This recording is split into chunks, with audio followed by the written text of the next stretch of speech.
Everybody? Welcome. I'm George Mossey. This is the George Mossey Show. We're a day late because we're going to be talking Forbidden Love and The Other Way tonight. Normally on Mondays, but there was a lot of craziness that happened. Dee Dee and Cara both had some weird issues where they couldn't join us last night. And I was like, well, I don't want to do it without them. And tonight, Kara's having some issues at work and she can't join us again tonight. So I don't know who specifically does not want us to do amazing and they don't want to see us win, but we're going to keep pushing through. Hi, Kelly. Hi, Indigo. Hi, Trisha. Hi, everybody. Work. We miss you, Kara. We hope everything at work gets situated and you got to come back ASAP. Hi, Jax. Hi, everybody. So yeah, we're gonna get into this. So yeah, I don't know who doesn't want us to all get together, right? I don't know what's going on. How's everybody doing? I hope everyone's doing good, right? Like the ironic part is it's thundering outside right now, and I think whatever you got yesterday, it's making its way into. Still here. It's still here. Oh, really? It's very bad. Yeah, it's really bad. So. Oh no. Maybe my internet will hold up and I don't disappear. Oh my God. Well, luckily these are the shorter shows, so I think should we do The Other Way first? I feel like there's more stuff to talk about. Yeah. For The Other Way. So okay, let me get my notes, right? Let me get my notes because there was some stuff that I wanted to discuss. And so Corona got to Iceland, right? And remember we did some research and there really is like a very small amount of Black people in Iceland. I think we talked about this before. And Inky did not prepare a place for her. Like she didn't have anywhere to put her clothes. And it kind of seems like he's like, into this relationship. Do you get that vibe? Like he's kind of happy that his booty call is now in-house, but he's not like really into her, or because first of all, she moved to Iceland for a man who hasn't proposed to her, right? Like, and I'm not saying that women are validated by a man proposing to them, but for you to give up your whole life to move to Iceland for a guy who didn't even say he wanted to marry you, like that's insanity for me. And I want better for her, right? Like I know that she's in love, but I would need to know that that person is in love with me before I pack up all my stuff and move across the world. And did you notice she brought a lot of luggage? Because remember when we watched The Other Way, we kind of gauge how long the person is going to stay in that country based on how much luggage they have. Like, remember, Shekinah only had like 3 bags. Corona had like 10 bags of luggage. I think she really, in her mind, thought that she was going to stay in Iceland this whole time, right? Yeah. I mean, first of all, can we talk about the shoes? I mean, I like her style. She's got a different style, but her shoes. Oh my gosh. Wait, you mean the boots? The boots, Yes. right? Yes, her boots. Yes. Can we So, talk about the boots? so where I'm from in Louisiana, those boots, I don't know. I was raised like in a really religious family, but like those were called streetwalkers, like streetwalker boots. Yeah, I know, what did like she it's say? She said it made her look like a princess vampire or a vampire princess or something. I was like, yeah. what? Like I'm definitely not as closed-minded as when I was growing up. I know that the type of shoes you wear don't make you a streetwalker. I like see the thing is she reminded me a lot of Ashley from Happily Ever After, but I feel like she's nothing like Ashley. I actually like her, and I can't stand Ashley specifically like as a person, like her personality, I just don't get it. But like I feel like Corona's a nice, like good, fun, bubbly person, right? And Yeah. I feel like her style is really quirky and different. And I can see how she ended up in Iceland chasing after some guy named Inky. Like that all fits into her personality. I know, well, the story went out already. I don't know if y'all care or if you want me to not say it, of what the demise, what happened with their relationship. That already went out last week. Did you see that? No, I haven't seen it. I haven't seen it yet. So don't So don't don't spoil it yeah, for me. we won't talk about it. But it was wait, George, tell us how you really feel. No, that isn't how I really feel. We won't talk about what happened though. It was a publication in Iceland that covered their relationship and it told what happened. But if you want to know specifically, send me a DM and I'll tell you, and I'll try to find the link to it. Shabuti posted it. He's like the king of finding out any type of information that you want to know that's going to spoil the whole season, that's where you go. Go to his page, and he's going to ruin the whole. He's already posting stuff about Before the 90 Days, which premieres in September. And he's already posting stuff, and I'm like, geez, can we like at least Booty figure is out? wrong for that. Yeah, Shabuti is like he's wrong. already posting stuff for that, and I'm like, I don't even know the couples yet, so like, don't ruin it already. Like because he already, he posted the stuff with Statler, so we knew the outcome of Statler before the whole thing aired. Also, Statler wasn't on this episode, so I felt cheated. Did you feel cheated? I felt really cheated on this episode. But Josh and Lily were on this episode, and they went to do a massage, which is a very traditional thing in China. She wanted to take him to have a traditional Chinese massage, which in my opinion, I get it. When someone comes to see you from another country, even from another state, right? Like when you come to see me here in Florida, I like to take you around to do Florida stuff, right? Like I feel like it's part of the hospitality, right? So if you come visit me, for instance, when I lived in Ohio, if you would have came to visit me in Ohio, I would have taken you to the Rock and Roll Hall of Fame. I would have taken you downtown. We have a beach there. I said they have a beach there, so I would have taken you to the beach. It smells bad, but it's still a beach. So I would have taken you to all the stuff. So I understand Lily trying to get him acquainted and acclimated to everything, but she's doing spending money, because she keeps saying oh, I'm broke, I don't have any money, but then broke people don't go and get massages. Broke people don't go wedding dress shopping and spending all this money and trying to spend 20-30 grand on a wedding that Josh actually said in this episode he doesn't even want. She disagrees. She remembers him saying that this was what he wanted. He wanted a Chinese wedding. He said that he doesn't care either way. So I think it's something that I think it's more of a keeping up of appearances for Lily. I think Lily in her community is known as somebody with money. And anything that she does, it's going to draw a crowd and it's going to draw attention. As a female business owner with a house, with an elevator, you're going to expect a decent ceremony. And I think that she's going to make herself broke doing that. For that. 30 people, what kind of money do you think? I mean, which I know China is, I mean, the money's different over there, but I mean, is it really going to be that expensive? I mean, like for 30 people? I mean, 30 people isn't a lot of people.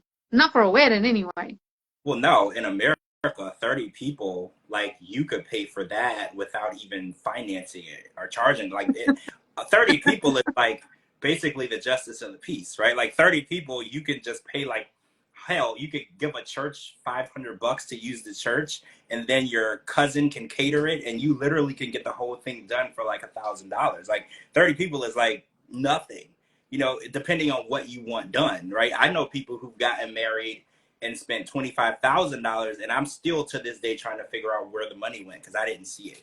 They just wasted money, and I feel like somebody said broke folks don't sink $500,000 into their homes. Right, Donna, exactly. I think her definition of broke, and again, in China, it might mean something different, right? Because remember I told y'all this last week, my definition of broke isn't really broke. I have money. I just don't feel comfortable spending any. No, my definition of broke is I'm going to the kiosk machine in Walmart with my change trying to See, I think that's the miscommunication. I think Lily is oh, I only have $40,000 left of the $500,000, that she sank into the house. So she's well, I'm broke. 40,000 is not enough. And I get that. I'm the same way. I'm oh, I don't have enough money to satisfy my comfort level to go on a trip. So I'm not gonna do that. So I totally get that. I think that she's definitely not broke, but I'm wondering how long is she gonna be attracted to a man who doesn't provide anything for her? Because in Chinese culture, the man is supposed to go out and work and take care of his whole family. And when you get married, you're all supposed to still live together in the same house, and you're supposed to take care of her parents too. It's a huge responsibility on the man, and he's just gonna be there as I introduced you to this term last week, right? He's gonna be her kept man. Her boy toy, right? He's got to be this kept man. And women, they don't typically stick with a kept man for that long, like, because your attention span gets really short, you know, when you don't need a man and you just want one. Women tend to, you know, they'll get sick of you pretty quickly, right? And no offense to Josh seems like a decent guy, but is he kept man material? You know, like, is he what a millionaire woman would want on her shoulder? Like, that's my question. I don't know. That's a very good question. That is a very good question. He seems like a Y'all nice, already know what I would say. I don't care who it is. I don't want no well, kept man, and I ain't gonna be no kept woman. he Hands seems like down.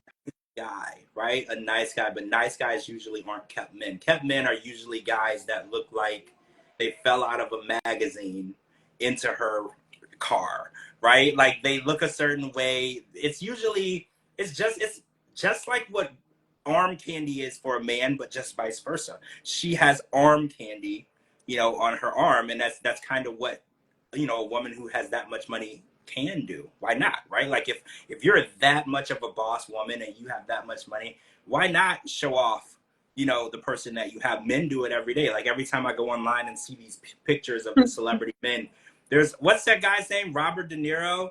He just had a baby. He's like 80 something with this young, pretty girl. And it's like, they're just showing off, you know, this is how wealthy I am. Look what I can do, right? Like, look what I can do. I gotta answer Riley. Riley, I'm telling you, you could not handle me, okay? I'm telling you. I am too hot to handle. I am a hot mess. I am a spicy disaster. You wouldn't be able to handle me. I'm telling you right now. So wait, Riley said that you would keep him. Okay, you know what? I would love to see Dee Dee with a kept man, because I don't know if Dee Dee would know what Nope. to do with him.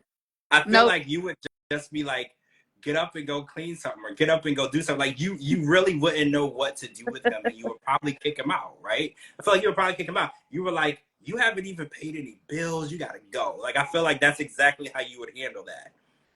Gots to go.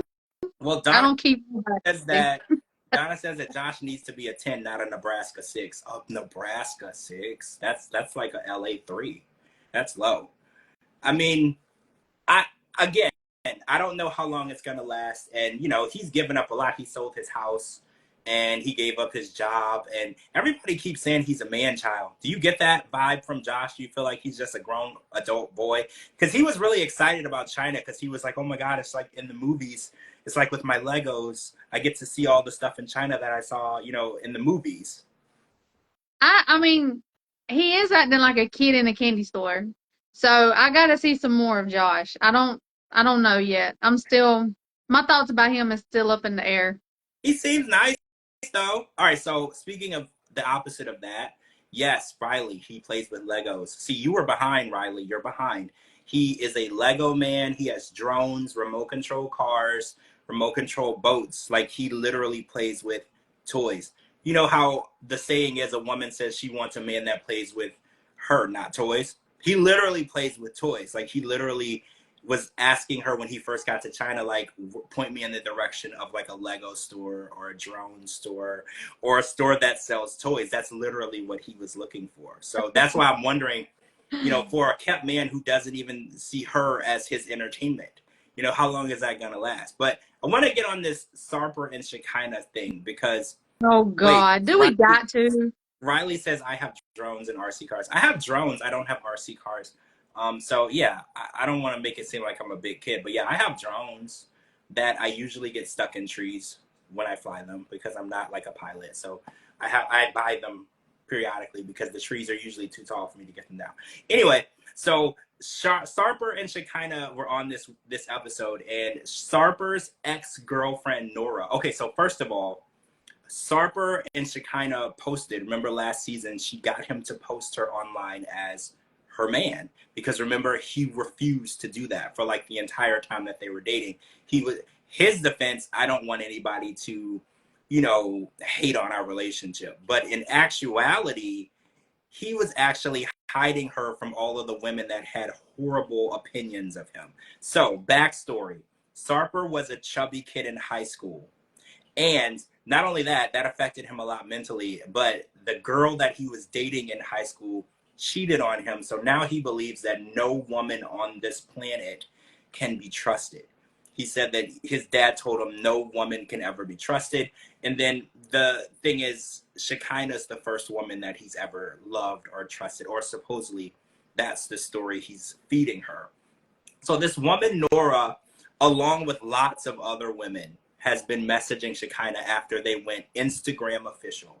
So he's got all these women that all want to say how much of a bad human being he is, which we know. But my question to you, Dee Dee, is if you are single and you start dating a guy and it's a new relationship and y'all post a picture together and you start getting direct messages from women that dated him in the past, is that information valuable to you, or do you think that since they're exes don't typically have anything positive to say, so you don't want to hear it? Where would you stand in that situation? I don't give a I don't care because I didn't know him in the past. It's none of my business. I don't care. What went on between my partner and their ex, that's none of my business. I don't care. As long as they don't try to break up or interfere in the relationship that I have at the moment, I don't give a crap what they say or think.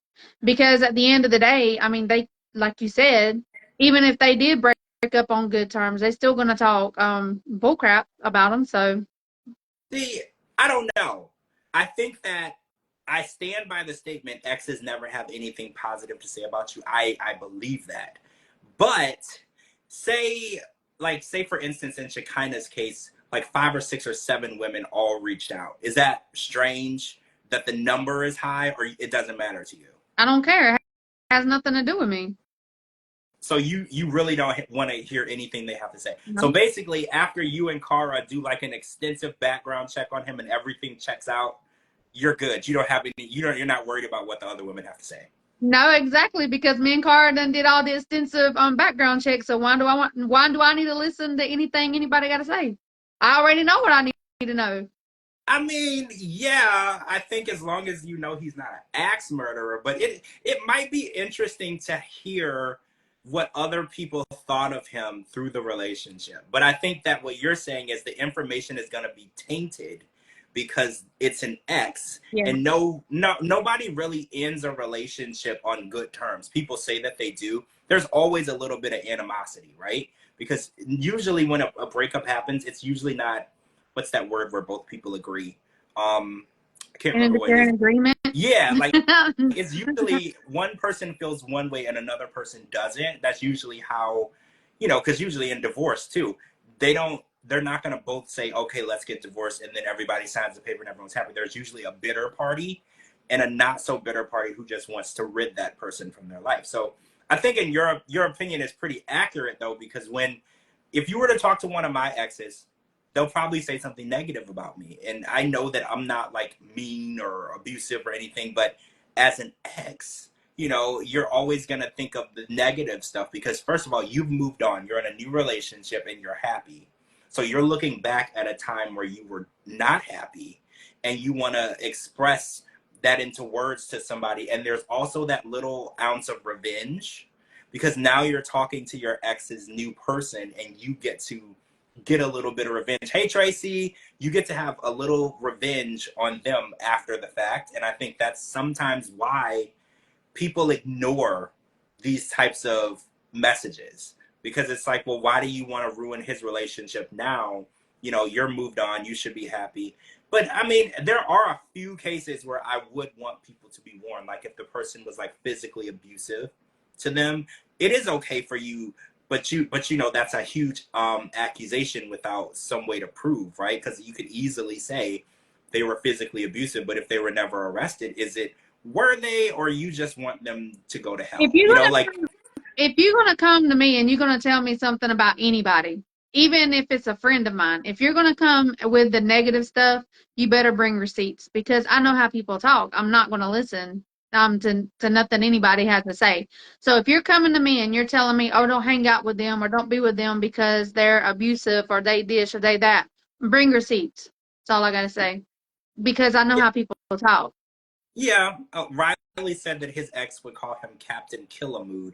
What is a Captain Killamood? Is that like somebody who just like goes into somebody's happy party and makes it dull? Like, what is a Killamood? How do you kill the mood all the time? Like, Riley, what what are you doing? Yeah, what's your deal? Riley. Yeah, Riley. You need to tell me what you're talking about. Why are you Talk to us, why Riley. are you killing the mood? I mean, but I think it's also easier to fall into this because we know that Sarper is not the most decent person ever. So it's like it's easier. It's like when you have a negative opinion of someone, like he's come on the show and told us he slept with 2,500 women. He doesn't care about these women. He doesn't even know their names. He doesn't care about treating women well because he can't trust women. He's never loved women. They've just been an object to him. So when you hear somebody say something about him, it's easy for you to lean in that direction because especially my opinion of him is already in that direction. I don't agree with the way he treats women in general. And the way his eyes got really, really big when Shekinah said the ex's name. She said, I talked to your ex Nora, and he went into this state of panic. I was like, that's not a look of guilt, I don't know what is, right? Like that was the most guiltiest look. Right? Like, have you ever walked in the house and if you have a cat or a dog and you catch them in the act destroying something in your house and then they give you that look? Like, well, you caught me. That was the look. I was like, he just looked like, oh He shit. looked like a deer Now she, in the headlights. yeah. Because I was like, if honestly, if you didn't do anything wrong, she can go and talk to anybody, right? I mean, you could be worried because it's like we said, it's an ex, and she might just make a whole bunch of stuff up about you. But if y'all's relationship is as strong as you say it is, she should be able to see through that, right? So one of the Exactly. things that Nora said was, he said he loved her, and Sarper said to Shekinah that she was the first woman at 43 years old that he said he loved her to. So I didn't Okay, mind. I gotta stop you there for a second. If Yeah, Shekinah is as smart as she says she is, what what did Sarper tell her that he told her the first time they were together? He told her that he told her he said that he told her that he loved her just so he could get into her pants. He was looking at her only for a one night stand. that is exactly what he told her. See, this is why I like having really good co-hosts, female co-hosts, because I forgot all about that. Y'all don't forget nothing. That is exactly what he said when he was telling the story of how they met. Because remember, he said that he was having a threesome with two additional women other than Shekinah that night. And she messaged him or whatever, and he saw her at the bar. I don't remember what it was, and he said, "I love you and you're beautiful," because he wanted to sleep with her because he knew she was going back to LA. He had no And then the interest. next day, he was in the bed with two other women. She called while he was in the bed with two women, supposedly two women, don't know. And she wanted to go over there because she wanted to be with him again. So after he got banging the two women's head up against the headboard, he's going to turn around and bang her. Like, that is disgusting. And Like, that is still just. she's still in it. She's still in this. Like it's the And if relationship she she's believes that he is faithful to her, she is stupid.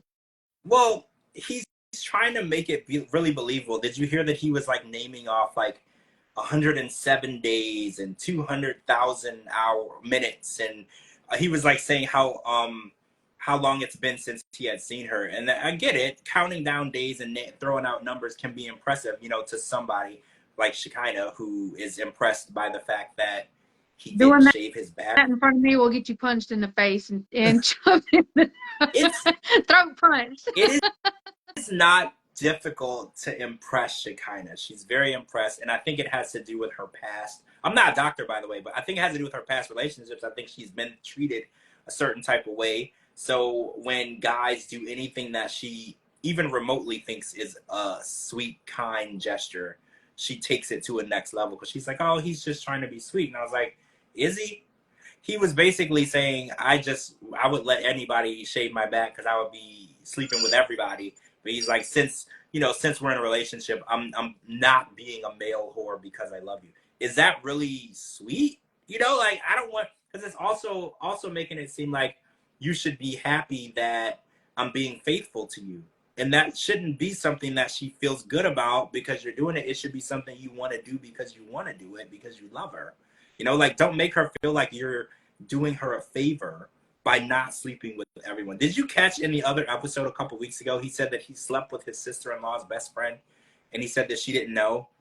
Did you catch that? Because he was Yeah. like, I don't want to talk about that. He was like, I've slept with a bunch of her friends, one being her best friend, and she doesn't know, so let's keep that quiet. And I was like, that's his own family. Can you imagine what he would do to somebody he's not related to? Like, that's his own family. He's doing things behind his...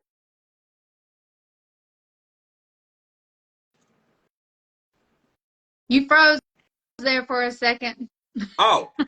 You're back. Oh, You're are back. we back? Are But we you back? froze for Okay. a second. Yeah. So what did you think about the belly dancer that production paid to come and dance on Sarper during that? I thought it was funny. Hi, I thought it was funny. Mama. Hi.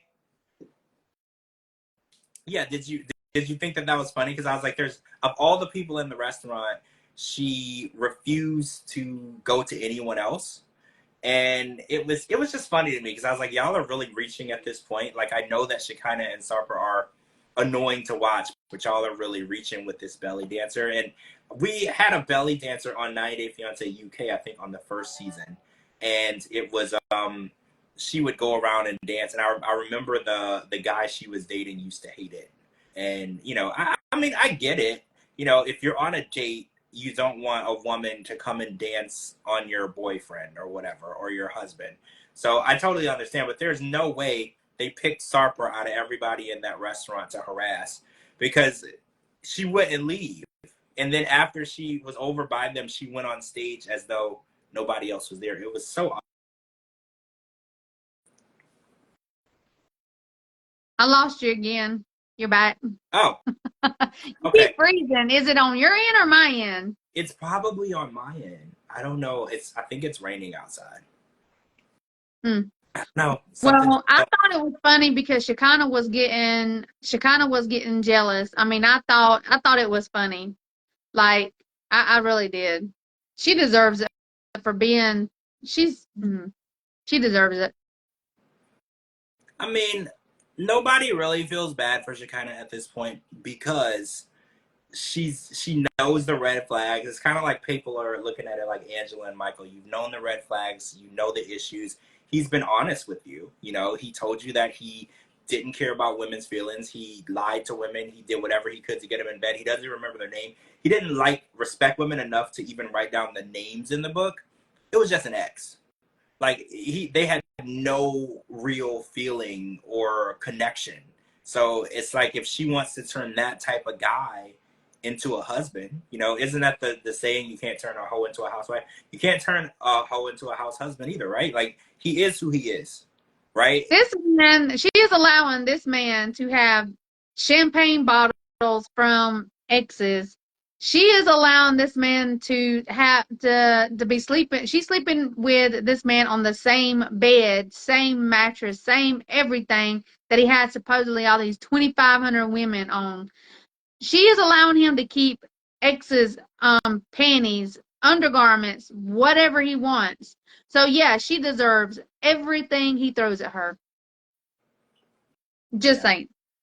I agree. I agree with you 100%. So, so James arrived in Indonesia, and shit's about to hit the fan though, because for some reason, Natalia won't tell her parents that she's living there. Like, she thinks that, hi, Raquel. They think that she's visiting. They also think that Josh is visiting, and they're trying to move in. And I'm really worried about them because two unemployed people with no savings are moving to Indonesia and not telling anyone they're moving to Indonesia, and they're just hoping that things are going to work out. It gives me Brandon and Mary vibes. Like, it's giving me a lot of Brandon and Mary vibes, and I'm like, are they gonna just have to post like a GoFundMe and ask people to pay their rent? You know, because it seems the parents really don't want them staying there. I mean, the mom said on this episode, she was like, I really want you to stay here forever. But I think all mothers say that. They don't really mean it. Right? I don't think she wants her to live there forever with her husband. I think that she wants her to... I don't know. I would be one happy mama if my babies moved back home. So with their husband too? Like, would you be cool with bring that? everybody. I would be one happy mama. Okay. I'm a mama bear. I love my babies, so they always gonna be my babies. So how far away do they live right now? One lives like 5 minutes away, and the other one lives about an hour and a half away. Oh yeah, yeah, Yeah. that's close. My mom is like 12, 13 hours from me. She's in Mm. Louisiana. Yeah, and when I was in Ohio, it was worse than that. It was like 18 hours. So yeah, Yeah, my babies can come home anytime they want to. well, let's hope that it works that way with Natalia because they don't got no money and they don't got nowhere to stay. So I saw a scene where James saw where they were going to be staying, and it was like a box. It was a room. It's like a box, and he referred to it as a jail cell. I think jail cells are smaller than that, but basically he said it was like unfinished. It was just like concrete and wall, and you know, it wasn't what he's used to. Because he lived in Maine and he had a good job and he was in charge of his own finances and his own life and he made those decisions. So yeah, it's not going to be anything what he expects because you have to remember in Indonesia their standard of living is different. We learned this about India too because we used to be talking about this on the podcast as well. Their houses and the standard of living is so much different. What they consider clean or beautiful or new, we would consider outdated and we would call it a tear down. It's funny because in America, we'll look at a perfectly decent house and we like, oh, that's a tear down. We would tear that down and start over. But like in other countries, that is a perfectly livable house that they will be living in for like 20 years. But like in America, our standard is so much different. We look at a house that was built in 1999 and we're like, that's a tear down. I'm not living in that. I'll tear it down and build something decent over it. But I think that it's going to be interesting for him in two ways. He can't really make the living that he's used to making in Indonesia because even if they do this traveling banana chip business, which is just, I don't know what to say about that. But even being, how much money are you going to be making? Because if you're traveling, you're putting money into it. Like you can't travel places for free. If you are traveling to another town, you have to just wait. You made it think of House Hunters. Yes, House Hunters. I used to actually watch that show, Tracy. Yeah, and they're tearing down perfectly good houses, but it's the American way, right? We're tearing down perfectly good houses and we're tearing down perfectly good buildings to tear them down and make another building that we could have used the first one for. But yeah, I think that James is going to have a lot to adjust to. But in my opinion, I think that James is not going to stay in Indonesia. I think he's going to get there. He's going to realize how difficult it is to make a living over there, just in general, and he's going to come home. And in my opinion, I think Natalia is going to follow him because, guys, remember, they've now followed each other. Natalia moved to Maine for him. She moved him to Florida. They moved back to Maine, and now he's moved to Indonesia for her. In my opinion, if that's not true love, I'm not 100% sure what is. I'm not moving states. I might not even move cities for people. So like they've moved states, countries, over oceans for each other, vice versa. I think that they love each other. So if it doesn't work out in Indonesia, I definitely think that they'll move back to Maine and they'll still be together. They've been together for 5 years. Like I don't see how that would be a deal breaker. We'll see. We gonna see, right? We gonna see. So there's this new show, guys. It's called Forbidden Love. It's on TLC. It came on after the Tell All on Sunday, and I really love this. It sucks because Kara can't be here. She's the one that told me to watch it because she wanted to be on here. So she'll be on here next week, so we can talk about it. Obviously, these folks don't even do a Google search before moving to a different country. No, they don't. They really don't, and it's scary. I definitely agree with that. Okay, so this show is about extreme cultural differences, and Didi and I and Cara too, we've been talking about this for years, obviously with 90 Day Fiancé, but it takes it a step further because on this show there's like there's Pentecostal Christian who is trying to marry a Muslim woman, and ironically, the Muslim person isn't trying to force anything on them. It's his family trying to force Christianity on her. And his dad is a pastor, and there's just all these issues. And then there was a Orthodox Jewish guy named Eli who's trying to marry this very Staten Island girl, right? I get really Catholic. Staten Island. Yeah. Yeah, Catholic. And it's just crazy when you hear about all of the things that she has to change, right? So I didn't know this. So apparently Orthodox Jewish women are always wearing wigs when they're out in public. So I had no freaking clue, right? So the only person who can see an Orthodox Jewish woman's hair is her husband, not even her Well, you mother-in-law. know, I would rather wear wigs than what is that thing, that hijab A or hijab. something. I would, Yeah. yeah. Yeah, a hijab is where the Muslim women have to hide their hair, period. Um, for anyone other than their husband. And I guess so. I was gonna ask you that, so you answered it. So you would rather do the wig thing. Would you consider marrying somebody who would make you change the way you wear your hair or cook your food or how you dress? Nope, Like, because I'm not changing for nobody. If you can't accept me how I am, then don't let the door hit you with a good Lord split you. Hands so you down. it's an absolutely no. Oh Nope. wait, Sap Bunny says that her bestie is an Orthodox and does not do any of that. So okay, is it a woman or a man? Because I know the rules are a little less strict when it comes to men to women. Because the guy on this show, Forbidden Love, Eli, he has like a tattoo arm sleeve, and technically, in their religion, they said that he's not supposed to have those tattoos. But I guess when you're a man, it's more acceptable for you to break the rules than it is for a woman. And we've learned this a lot about Muslim and Jewish rules when it comes to their religion. Women are held to a much higher standard than men, which I don't understand why. But again, I'm uneducated on their beliefs. I don't know a lot about it, but I just feel like not sure why women are so strictly forced to change the way they dress, their hair, who they associate with. Oh, and she said something about two types of sinks, a kosher and a non-kosher sink.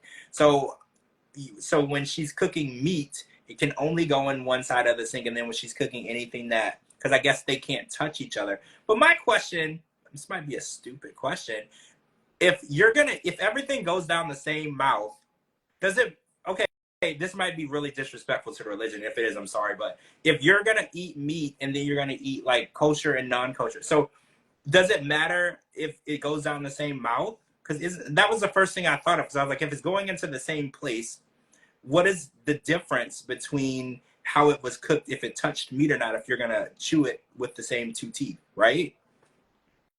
I don't know. That that's a crazy culture. Now there are a lot of beautiful cultures out there, but this one's a crazy culture. Like, she's saying that she can't even put cheese on her meat because it's dairy. Right. It's like pulling the But what she she said. can still, but Yeah, wasn't she saying she could still eat cheese? It just can't touch the meat. That is, it's very confusing because you would think that she just couldn't have it at all. That was what, so it's confusing to me. Oh, Raquel says in some places Jews have two kitchens, one kosher kitchen and one not. So Raquel, question: are Jewish people allowed to eat kosher and non-kosher food, or do they only eat kosher food? And if so, what is the non-kosher kitchen used for? Because I'm trying to understand the significance of making sure that there's kosher and non-kosher and they don't mix. Are they cooking for non-Jewish people in the non-kosher kitchen? Like, it's very confusing for me. Because when I was growing up, I was a 7-day Adventist, and we just could not eat certain things. It's like we couldn't eat meat, we couldn't eat seafood. Anything seafood had to have fins and scales. We couldn't have anything that was cooked with meat. Anything that, I'm trying to think of the best way to put it. Like anything that was mixed in with meat, anything that was in a pot with meat, we couldn't have any of that. Like there was no kosher, non kosher. It was just no. Oh, so it has to be kosher. So Sap Bunny says that they can only eat kosher food. So what would the non-kosher kitchen stuff be for? Because that's also confusing. Because maybe I was like, if everybody in maybe their house, the people that's over that doesn't eat kosher food. I don't know. If that's a really different culture. That would be something um that would definitely need to be studied. I mean, she should have did her studying before she got with someone like that. so But at the it, end of the day, as far as me, I'm not changing who I am. I'm not changing my religion. And talking about, the Pentecostal, having the Pentecostal preacher, I thought that was funny because my dad was a Pentecostal preacher. To look at me Really? now, you would never think my dad was a Pentecostal preacher, but he was, yes. And I was just looking because I was like, why? Okay, Pentecostal women don't dress how his mom was dressed. And What was she? Oh, Pentecostal, yeah. She yeah, was dressed normal, right? Yeah, yeah, in the episode. Pentecostal, true, legit Pentecostals, women cannot dress like that. They have to have long sleeve. They have to have pretty much a turtleneck. They cannot cut their hair. They cannot wear jewelry. They cannot wear makeup. They have to wear dresses or skirts all the way down to the floor. Like, yeah, it's yeah. See, that's interesting because when I was growing up, it was the same for the women in my religion. They couldn't wear makeup. They couldn't wear pants. They definitely couldn't like have like anything showing. Like, and this wasn't just at church. This was like all the time. Because I remember when I went to school, I went to the school that was a part of that religion. The girls had to always be dressed a certain way. Like the boys, we could get away with wearing shorts. The girls couldn't get away with that. Like they didn't allow it. No, because when I was in Mexico with my dad, I had to wear dresses, that long sleeve dress, like long sleeves, all the way, and then they had to be all the way down to my ankles. To this day, I will not put on a dress. You have to fight me tooth and nail to put on a dress. I hate dresses. I hate them. Hate them with a passion. That's crazy. That's good. And it's because of your religion, right? It's not because it's a trauma thing. Because I'm the same way. So I'm gonna say when I was watching this episode, listening to the Pentecostal preacher and his family, it was like trauma response, like because that reminded me so much of what it was like in my household. And it's interesting because no one in my household was a preacher. My grandmother was a pastor, but no, like my mom wasn't, my dad wasn't, but they were just so into the religion, it felt like I was in a pastor's house because everything, no matter what I did or what I wanted to do, it was always wrong. It was always a sin.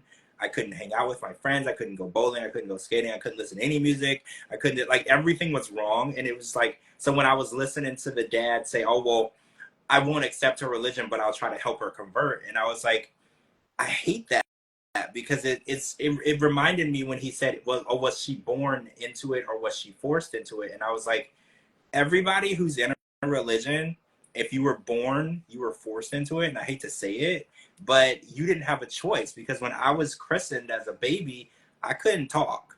You know, like I didn't have any say in that. I couldn't move, speak. I couldn't wipe anything of my own. Like I wasn't given the opportunity. And then when I got old enough to do all that, I was told by my mom I had to get baptized. I was never given a choice, right? Like it was always this is what you need to do. So it just brought back a lot of trauma for me because I was like, man, I hate to see that people are still going through this to this day. It's still like it's a horror story for me, but this is real life for people still to this day. Like they're still going through that. Yeah. I mean, now don't get me wrong. I love going to a Pentecostal church. You know, I really love it. And I mean, if you want to have a good church, you go to a Pentecostal church. That's some good church right there.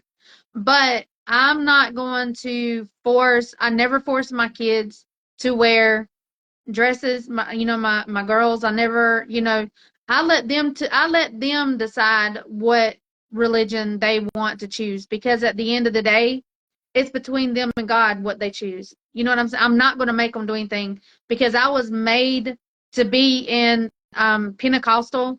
I had to wear certain things. My hair had to look a certain way. I had to act a certain way. You know what I'm saying?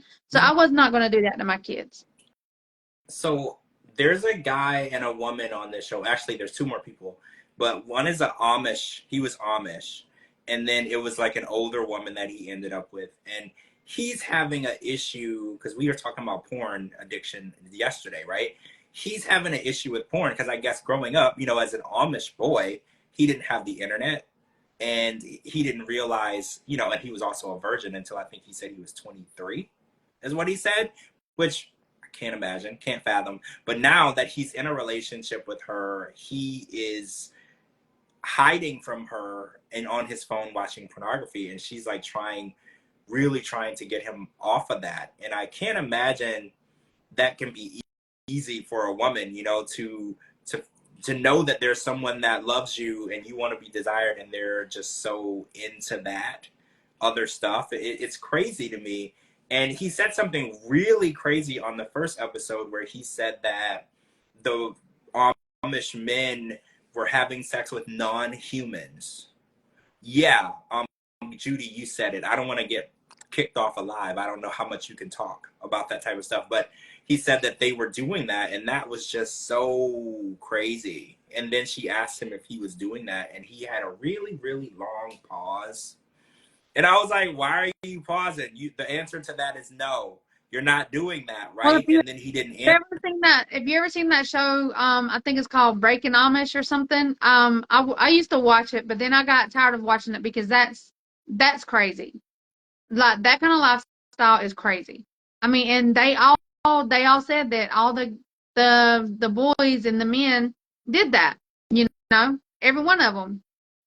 That's insane. Yeah. Also, Donna said that what's his name? I can't remember his name. This boy who's on this season of Forbidden Love, he was on season 4 of Breaking Amish. I didn't realize that. I didn't watch Breaking Amish, but I watched a I didn't couple of, I watched it for a little bit and I quit because to me, I mean, that's just it's disgusting. I didn't know that that was going on.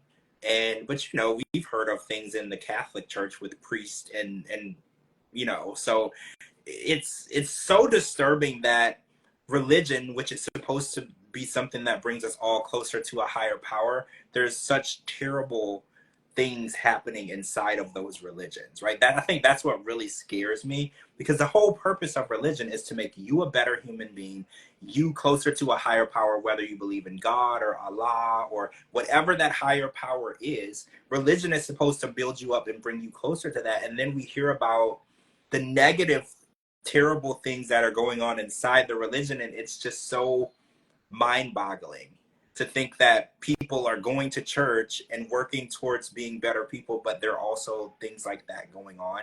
Yeah, Portuguese Princess is like, don't get me started on Catholicism, right? Yeah, it's really scary. Oh, and also there's another couple. It's a white girl from Iowa, I think she's, or Missouri, and she's Yeah. with a Muslim man, and her family He's from really Saudi hates Saudi Arabia. Arabia. Yeah. Yeah, right. And you know, he's a Muslim man, and you know, I'm gonna put this out there. I think the hardest religion for a woman to marry into is becoming a Muslim wife. I think that since we've been watching these shows, the most difficult transition I've ever seen is for a woman, a normal, you know, woman who, you know, might be religious, might be spiritual. Yeah, Shekinah. I think Shekinah was Amish, if I'm not mistaken. Dee Dee, wasn't Shekinah? I believe she said she grew up Amish. I think that's what she said. No Yeah, wonder she. yeah. So there's some trauma there, right? But yeah, I think in my opinion, for a woman to go into any religion that she wasn't a part of before, becoming a Muslim wife is going to be the most difficult. And you know, we were watching this story where, and they already have a kid together, so I'm not exactly sure why the family won't just accept him. But the sister called him a really, really bad, terrible word, right? Starts with a T, and it's something that you don't call people of that religion. It's just not fair to do a one size fits all on that. And her sister denied. She was like, well, I said it out loud, but I wasn't necessarily talking about him. And I was like, just own it. Just own it. You called them that name and apologize so y'all can be a family. She said that she stopped talking to her sister for like 2 years, and he doesn't want her to have anything to do with her family. And these type of relationships really scare me, where, you know, you marry this guy and then you have to like stop talking to your family. You can't, because or when she goes to see her family, he won't be present. You know, and it's kind of like she's in a position where she has to pick between her husband and her family. Those are really scary too. You know, and then he's telling her how she should and shouldn't dress. I never understood, in my opinion, why the Muslim religion is so strict on women's dress, but men can literally dress any way they want. You know, because aren't men supposed to be like a prime example of their higher power, who they believe in? And it's like, I don't understand why they can just wear Tommy Hilfiger and polo and just look normal, and then the woman has to be in head to toe I think it's a attire. macho thing, to be honest with you. I don't think religion has anything to do with it. I think it's a macho thing. I mean, So, because I they, do. because the Muslim people, they expect their wives to bow down to them. See, I agree with you. Remember Nicole and Mahmoud?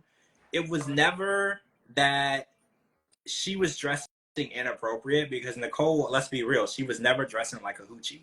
She dressed normal, you know, for someone in our country. She covered up more than most women, to be Especially honest. someone from California. That's a lot of Right. clothes. Right. She dressed perfectly fine. But in Mahmoud's eyes, he's like, well, you're my wife. You can't look that way. And you're right. It might be more of a man having power over his wife situation. Because I don't understand that religion. And again, I don't want to sound ignorant, you know, but I believe that all people are equal. You know, I believe that in any relationship, man, female, whatever, everyone is equal, and you should all meet each other halfway. You know, and I don't feel like anybody should be more required to do things than the other. Like, because the girl on the show, she was like, I feel like he's telling me do as I say, not as I do, because he does whatever he wants, but she has to do what he says. And I just don't feel like that's how relationships should work. You know, like if you're telling me not to do something, I obviously shouldn't see you doing it. If we're gonna do it, if we're gonna both make the decision together to not do something, we should do that together. But see, I'm never going to do anything a man tells me to do. Hands down. I'm just, I'm telling you, I'm a handful. I will never, I don't care what religion you are, what culture you from. I don't care. There ain't no man going to tell me what to do. So Hands down. no chance. So if Nope. if if a man said to you, "I want to marry you. I just need you to convert to my religion," you're just gonna tell him, "Bye." Kiss my American ass. You sound like Angela. You sound like Angela. So you really are just like, no. Even if you really love the guy and y'all have been in a relationship for a long time, it's still like a no. You don't care. No, because if he really truly loves me, then he's gonna accept me for who I am, and he's gonna accept my religion, like I would accept his religion. Just because, and that's one thing that I didn't like on the Pentecostal um parents. They said a house divided will never stand. That's not true. That is not true. I mean, just because you're not of the same religion does not mean that your house is divided. You have to have a happy medium. You know what I'm saying? Yeah. Um, if just because you're Catholic and I'm Christian, or I'm Catholic and you're Muslim, or whatever it is, as long as we have that happy medium, what does it matter?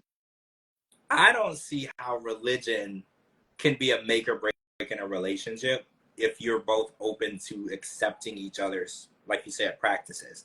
Like you can't just say, "Oh, my religion is the only religion that is going to take presence in this relationship." You just have to be open to respecting each other. Like for instance, the girl who's marrying the Orthodox Jewish husband, just cook him kosher food every day, and then if Hmm. you want to eat a non-kosher food, cook it the right way and respect his beliefs. But you shouldn't have to convert and only do what he does. Like I feel like you could both live happily doing your own thing, as long as you both have equal respect for each other.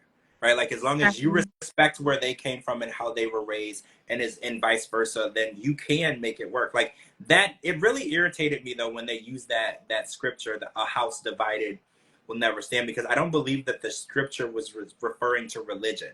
I think the scripture was referring to other things. Like I think there are core beliefs that you need in a marriage. I don't think that religion necessarily is one of them, but there are things that you both need to agree on in order for you to be in a relationship, right? Like I feel like there are things, if y'all don't if you don't agree on it, you might not work as a relationship. But you know, I think that there are core beliefs. I think that religion is definitely something that is very personal, and we're all born with a different belief and understanding of religion. So it's crazy to me when people are like, oh, we should all be the same when it comes to religion. And it's like we were all born and have different understandings and beliefs of religion. So it would be crazy for us to all conform to one way of thinking. it wouldn't make sense. We're not robots. You know, like it wouldn't make sense. Exactly. Exactly. As long as you love each other and respect each other's religion and y'all have a happy medium, it doesn't matter. Like I said, at the end of the day, you have your beliefs, I have my beliefs. As long as we're okay with it, so what about what other people say or think? Yeah. See, I have enough religious trauma that I know that I would have never ended up on this show, you know, because nobody is gonna force me into a religion. That's my whole childhood. I was forced into a religion. I was forced to live a lifestyle that I didn't agree with. So I would never find myself in that situation. And it scares me, you know, watching these people because I don't think they really know what they're getting into. Like the girl who has to wear a wig in public. She has really beautiful hair, by the way, really beautiful hair. I can't imagine someone. Well, the boyfriend was like, "Oh, well, you could just put your wig on and you're ready to go." And I was like, I don't think that that's what women think about. You know, I don't think that that's what they're thinking about if they could get ready faster. Women want to feel comfortable in their own skin and in their own body. And I feel like putting a wig on her head to go out, she's not going to feel like she's herself, right? Like Exactly. you should be yourself when you go out or you go, because even if her husband's not present, she's still not allowed to just wear her own hair, you know. And I feel like when you have to change who you are completely to make another person happy, you don't need to be making that person happy, right? Yeah. Like you need to be making yourself happy. And I think that's where you land with it, Dee, because you're like, if you're happy or not, that's irrelevant to my life. I'm gonna be happy though, right? Yep. Like I feel like that's how you look at it, because you're Yep. like, if you can't figure out how to make yourself happy, you know, I can't help you with that. You know, that's not my job. I can't make your life perfect, right? Like you have to put some effort into that. And I think religion, you know, it should be important, just like spirituality should be important. But I think in a lot of these situations, religion is held higher in the core value sense than it should be. I believe as long as you believe what you believe and you believe it in your heart to be true, whether other people believe it or not doesn't change that in your heart, you know. And I feel like religion has turned into like a numbers game of how many people can I convert, you know. And I don't want people to think that way. I want you to be happy knowing that you found the religion that works for you. And you have to understand that it might not work for everybody else, but you know in your heart that you're doing the right thing. Exactly. All right. Okay, so we're gonna come back next week for part 2 of 5 of the happily ever after tell all. Part 1 was pretty good though. It was pretty good.